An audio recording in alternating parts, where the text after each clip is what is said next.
has presented a review of their project. What are the key design features of surfboards that cater for different body shapes, surfing styles and surfing conditions?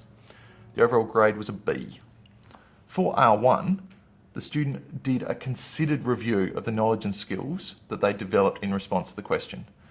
There was a solid coverage of the knowledge, which is selected well and prioritised and discussed in some depth, but the evidence lacks some of the insightful abilities to weave knowledge together. And so you're left wondering a little bit about what is the significance of the outcome. And the discussion of the skills is a bit lacking through there.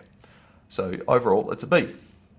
For R2, again, there was some depth in the discussion of the decisions made in response to challenges, particularly around the issues of doing the practical assessments of the boards. There was some detail and some depth in that, but it's not sustained, and other challenges and opportunities were not covered as the same depth. So again, for R2, it was a B. For R3, there was a considered reflection on the research outcome. The student advocates really well for the quality of the outcome and is able to justify some of the success and some of the limitations with relevant examples. But again, it's not insightful. There's a B. Then for S3, the expression. Here it's mostly clear and coherent. The summary flows really well, and some of the sections of the review are really fluent and articulate.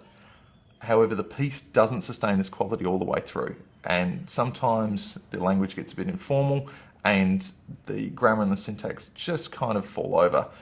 So overall, it's mostly clear and coherent, a B.